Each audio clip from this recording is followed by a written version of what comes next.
Hi, I'm Wes, the Explosion, and due to recent events, I've been thinking about remakes. Well, remakes, some expanded ports, and just any time we've been asked to pay for the same game more than once.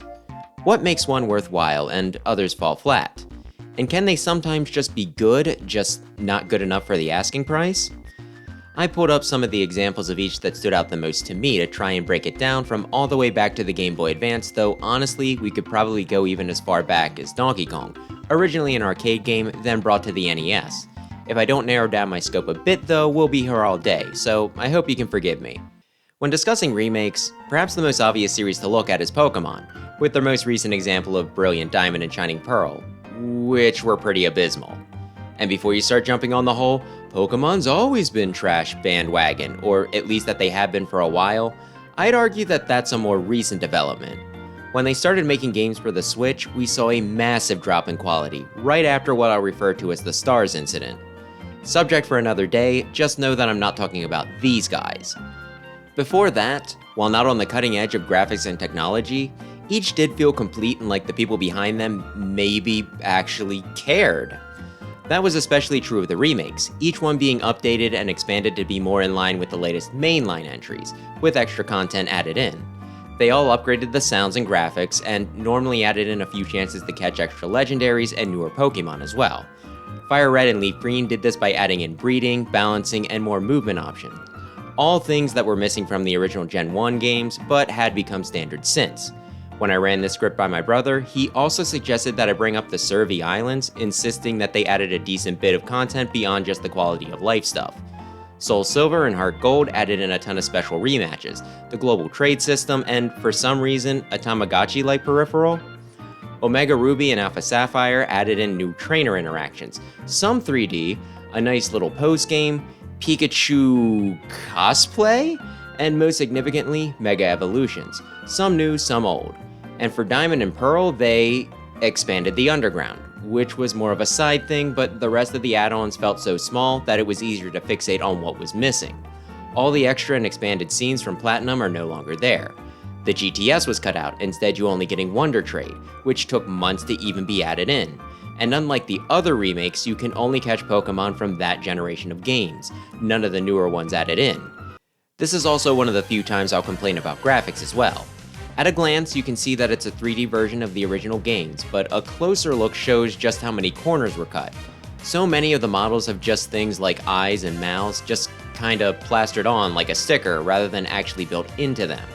And just in case it wasn't obvious enough that they didn't care about these, Game Freak didn't actually make these remakes themselves, but farmed it out to some largely unknown studio whose name I can't even remember.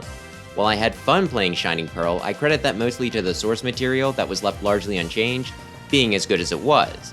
These were such disappointments that honestly, I recommend finding a way to play Platinum over these, since the expanded port on the DS did more, in my opinion, than the Switch remakes, and Platinum came out almost 15 years before.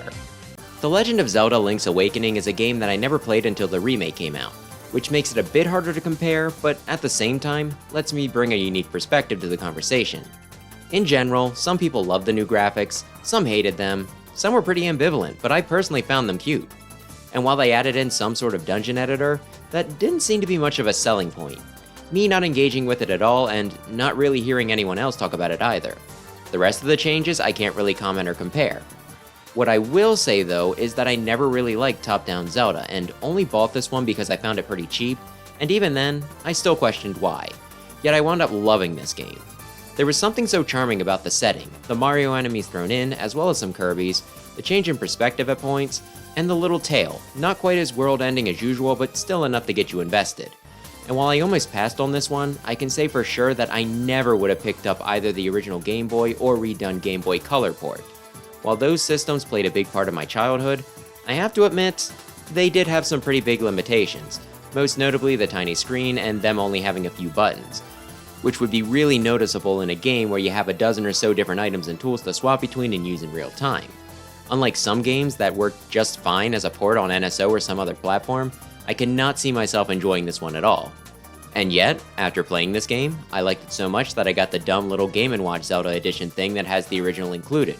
Because at some point, I do want to give it a try and compare the two versions.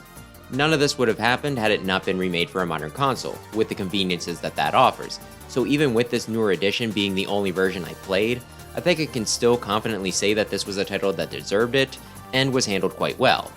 Tales of Vesperia is an interesting case.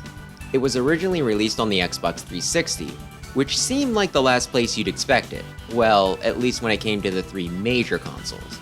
It was a very anime, very story-focused action RPG, which fits more with the PlayStation's target audience, and was a part of a series that seemed to really hit its stride and gain popularity with Tales of Symphonia, which was on Nintendo's previous console, the GameCube. Meanwhile, the Xbox was known more for shooters, so this was a very odd home for the title. Still, I believe this was around the time Xbox was trying to make more headway into the Japanese and Weeb market, so they probably paid a pretty penny for the exclusive. And I think this did give them a brief uptick in the console sales with that demographic. It felt like the game wasn't reaching its full potential though. And thus, we got an expanded port for the PS3 just under a year later. This not only got the game to the target audience, but added in a ton of extras, like 2 more playable characters, more bosses, and new and expanded scenes to account for both. While I think just simply remapping the buttons for the new controller would have been enough for the game to do very well, they really went above and beyond for this one. Though I can imagine Xbox fans probably felt pretty gypped. I know I did. A group of friends and I went in on a copy of this and we got together a lot to play at the 360 owner's house. We gave so many hours to this game, and how much of an influence it was on me can probably be its own video. The takeaway here is that when I heard about the port, I don't think there was anything I wanted more. And it just never came. That's right, while I say we got, I actually just mean Japan got. It was never localized for Western audiences, at least on the PS3. There was recently a release on modern consoles with all the bells and whistles, but honestly, it's a little awkward at this point. In general, it does this thing where, because they couldn't get all the voice actors back, some characters will change voices, sometimes mid-cutscene, as new lines are spliced into pre-existing segments. And personally, one of the big things for me with this game was playing it with friends, most of who I've drifted apart from, and the rest are busy, so it's hard to get a group together. Something really sad about how, despite how much I pined after this game, now that I finally have it, I still haven't completed even one playthrough. So whether this one is a positive or negative mostly comes down to what you had hooked up to your TV. And what language you spoke. This next one kinda got my goat though. Marvel vs. Capcom 3 released in February of 2011, and in November of the same year, we got Ultimate Marvel vs. Capcom 3. So just 9 months after the first game came out, there was an updated version, and I was pretty miffed. I'd already bought the special edition, had the 2 DLC characters, and some friends and I had put in a lot of time getting all the arcade endings and some titles. But hey, let's remove my twisted undergarments from the equation and try to look at this one a bit more objectively. Capcom wasn't selling this new version at full price. I might just suck at research, but it can be a little hard finding the original MSRP of something that dropped over 10 years ago. Steam still has it up at $25, which may or may not have been it, and I can't remember whether games were $50 or $60 back then, so why don't we just say it was roughly half price? The game added in 12 characters on top of the 36 that were already there, which is an increase of 33%, so on one hand, that doesn't live up quite to the 50% the price tag says it should have. At the same time though, it contained everything from the previous edition, so maybe we should base everything on the overall package and say that it should have been actually priced higher than the base game. And while this felt like it should have been DLC rather than a brand new disc, if that had been what it was released as, I probably would have bought it up. Just over $2 per character really wouldn't sound all that bad, especially given what Capcom's doing with some of their DLC these days. Not only that, but hey, unlike with DLC, since this was separate, I could have even sold my copy and put the money towards the expanded edition. And while we learned about this years later, apparently the DLC even carried over, Jill and Shumagara showing up when we played Ultimate on the same console. So yeah, this honestly sounds like a much better deal than just an expansion pass now, doesn't it? Well, I'd still argue no. It kinda sends a big middle finger to those who adopted early when you either do a major price drop or make the thing you just sold them outdated that soon after the fact. Thank you, Sonic Frontiers. And Capcom did both with this one. It also kinda makes it hard to trust that they won't just do the same thing right afterwards.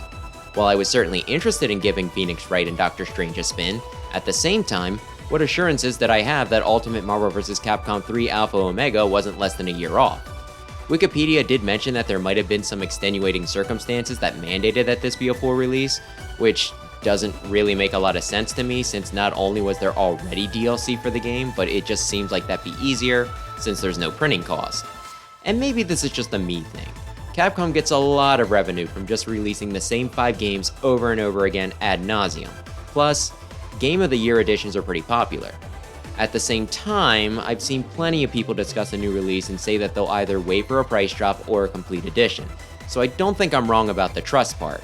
While this might not be anything new or even uncommon, this was just the example that lodged itself into my brain the most, just because of how short the turnaround was. If the Switch 2 came out tomorrow, I'd be happy to get an expanded Smash Ultimate port, but in that scenario, it'd be on a new console, 7 years later, which would make it a bit more warranted. Heck, while I've gotten a bit salty about needing to rebuy a few Wii U titles again on the Switch, I at least give them a pass since I understand that those opened up the games to a much larger audience than the previous underselling console did. I'm going to warn you going into this one by saying that since Mega Man's my favorite anything, there might be some bias here. Heck, I might immediately set off some alarm bells by saying that I think Maverick Hunter X is the gold standard for this topic. It does everything you could reasonably want from a remake though. It has the basic up graphics and music. It took the game from the Super Nintendo to the PSP, not only bringing the title to a new audience, Nintendo to Sony, but also made it portable. While it only changes up a few of the levels, some power-up locations are remakes, so you need to rethink things at least a little bit. There's now intro dialogue for bosses, complete with voice acting and new difficulty options. You can now save, rather than scribble down a code on a napkin. And there's probably some stuff I'm forgetting, but one thing I can is that Bile is now playable, with his own unique playstyle and, of course, ending and final boss. The game stays pretty faithful while still managing to add enough to it that, even if you still own the original cartridge, I'd still say that Maverick Hunter X is absolutely worth playing. It's a crime that this hasn't been ported. I recently was listening to a podcast where the question was brought up. Would it be worth remaking Super Mario World, Super Metroid, and The Legend of Zelda: Link to the Past? The host concluded that it wasn't, since you could still find ways to play these games, and since they're considered perfect by many, a remake could only be just as good, or ruin them. Yet I couldn't help noticing that there was a title missing from the list. Mega Man X, baby. Same console, same level of reverence, yet it managed to prove that, if done by the right people, even a perfect game can perhaps become perfecter. While it's worth mentioning that Mega Man Powered Up did largely the same, heck, probably even more, Maverick Hunter X is the one that gets brought up more often, despite being based on the game that allegedly needed no improvement. Amazing! Maverick Hunter X also reminds me of one other situation where a remake would be welcome, as a redemption for a bad game. While I know these have to exist, I cannot for the life of me think of one. The closest thing I can think of are two of my earlier examples, the Gen 1 Pokémon and Link's Awakening remakes. Though those weren't bad games, merely ones that were limited by their system of origin so that they're hard to play by today's standards. No, I'm thinking of how a game that had promising ideas but weren't executed well, maybe due to a rushed deadline, maybe due to hardware limitations, heck, maybe just due to general incompetence, might finally get a chance to shine with a fresh coat of paint. One of the things I hear pretty often about Maverick Hunter X is how people wish it would have continued, and I'm definitely among them. While a part of it's due to the possible expansion of the story, and part of it's just my general lust for anything Mega Man, I think the biggest thing is just the several missteps the series took after X4 that could have finally been put on firm footing. I go back and forth on whether I like X5 or not, but another go-round with less Alia interrupting with the most obvious and banal advice, RNG affecting the ending less, and maybe Volt Kraken's level reworked a bit would have made it much easier for me to come to a decision. I just plain hate X6, I'm not gonna bang on that drum again, and from what I hear, development was rushed, so actual development time might be enough to work out a lot of the kinks. And X7 is infamous. I think the game had a lot of good ideas and it was a bold move to go 3D, but with its clunky controls and boring level design, it came out feeling more like a rough draft, heck, maybe even just an outline, rather than a finished product, but again, maybe this could have been corrected. I think each title had potential, and I really don't like that my favorite series has a black stain against it, especially not 3 in a row. So I'd love to see these get reworked and redeemed, and these are just the titles that I feel the most passionate about. I've played so many games over the years, most recently Balan Wonderworld, which were such utter garbage, yet I saw a seed of something brilliant buried underneath that I want to see nurtured, but still, I do get it. It's easier to sell something that's already popular rather than something that's not. I've been known to buy new editions of games just to have another excuse to play them again, like the Pikmin 1 and 2 ports last year. Meanwhile, if you try to give something that failed another shot, you'll likely just end up multiplying your losses. I don't care how many people say the Skyward Sword remake fixes the original, I'm never picking that one up, though I guess the fact that it still got made means my opinion's in the minority. You only get one chance to make a first impression after all. Still, I can't help but sigh and muse over what could have been. The Super Mario RPG remake is the one that I feel the most conflicted on. I've heard some call this a one-to-one remake, but that's not exactly true. Yeah, it has up graphics and sounds with the same world, characters, and enemies, but there's a ton of small tweaks, like extra animations when foes die, rather than them just popping, and a new difficulty option. When it comes to actual combat though, there's been some pretty big changes. First, there's actual prompts for the timed hits. Push the attack button during a specific window and you'll do bonus damage. Originally, you just kinda had to intuit the timing out, but here you get an exclamation point that stops showing up once you land a bunch of hits in a row. And all regular attacks can also hit other enemies with splash damage. I'd say that the timing on the AoE is tighter than the attacks on the SNES, but laxer on just the basic powered up strike. You can also do this to defend against attacks, and perfect timing makes it so that you take either 1 or 0 damage typically. There's a combo meter, which gets you buffs from more successful successive attacks that you pull off, and an action gauge that fills up through combat. The better your timing, the faster it goes up. Once it's at full, you can use a really powerful team attack depending on who's in your party at the moment. Oh, and you can swap out party members mid-battle. Neat! It's a fantastic remake that improves a lot upon the original. And it's also shorter. While the Super Nintendo version takes an average of 17.5 to clear, How Long to Beat lists the Switch remake as 12, and my 2 playthroughs took 9 and 10 hours respectively. As for where those 5+ hours go, the game is really easy. I mean, the original wasn't what most would call hard, but with the stronger timed hits, combo bonuses, and team attacks, you can just chew through this game with little effort. And that's without dropping down to the lower difficulty setting that they added to the game. And something about this just feels wrong. It's actually not all that uncommon for remakes to take less time, since not only do there tend to be modern conveniences to make the playthrough smoother, but players often have a better understanding of the game, so that their first playthrough isn't actually their first playthrough, and thus, their experience gets them through a bit quicker. Of course, this is normally supplemented by new material, so that both the main plus extra and completionist times are longer, but neither are the case here. And that's disappointing. While there is a post-game, it's just a few extra harder boss fights that only really take a few hours to clear. I feel like there were so many possibilities with this one. Plot points and character development that were never really expounded upon, people that could have been added to the party, heck, an actual hard mode would have done something for me at least. But no, we only get an easy setting in a game that already feels like it didn't require a lot of effort. Like I often say, I don't mind difficulty options, I just want them to go both ways. All this I could forgive though if it wasn't for one thing, the price. While I do think the game is an improvement and adds a lot to the base experience, I don't think it does enough to justify it being $60. 30 to 40 would have been the sweet spot in my opinion. I hate to say it since I do love the game and this format might actually be better for me since it's an RPG with a low time commitment, both things I love, but I honestly think it would have been a better deal if the original had just been added to Nintendo Switch Online and saved everybody $60. Again, I like this one, but I find it very surprising that it was as well received as it was. The Super Mario RPG remake was the thing that made me originally want to tackle this topic, but the more I thought about it, the more other titles started coming to mind. I was originally going to keep this to just remakes, but Vesperia and Marvel vs. Capcom really stood out to me, and honestly, it can sometimes get confusing what's a remake, what's a remaster, what's a straight or updated port, and what's some 4th or 5th option that I'm just not thinking of at the moment. Probably helps them sell a bit more too, when you don't know what, if anything, is new, which can get people afraid of missing out. Or maybe I'm just an idiot and need to read the back of the box more closely. But hey, let's move on and summarize my thoughts on when a remake is warranted. The most obvious answer is when it adds something extra to the game, and what that equates to is pretty open-ended.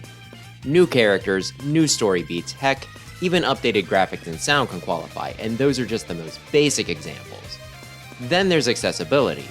Some games are old and hard to find, and others can just be ported to consoles they were previously unavailable on to find a new audience. Heck, I mentioned Donkey Kong at the top of the video, and it going from an arcade machine that you needed to visit a physical location and feed quarters to something you could just plug and play at your house in your PJs was huge. Then there's just basic improvement, which can kinda cover both of the previous points. Maybe developers want to add in things they ran out of time for initially, or fill in things that they felt were missing. Maybe the hardware limitations back then just make them hard to play by today's standards. And even with these criteria, there can still be exceptions. New versions that feel like they don't add enough, maybe even take away some features, come too close on the heels of the previous edition, or just don't feel like they're appropriately priced for what's on offer can leave a sour taste in your mouth. Heck, this can sometimes even be the case for new entries, some of those complaints summing up how I feel about Splatoon 3. If I had to dumb it down even more, I guess I'd ask, does it add value, enough that you don't feel like a sucker when you're done and ready to place it on the shelf? Well, you could say that's true of everything. I think it's doubly so when it comes to something you might already own in some way, shape, or form. But what about you? What are your favorite re-releases? Which ones are good, which bad, and which probably should have been just a bit cheaper? Thanks as always for watching, and maybe consider subscribing if you enjoyed the video. Now to end this before I give in to temptation and throw in some extra paragraphs on Mario All-Stars, the Legacy Collections, or the third Pokémon versions, like Yellow.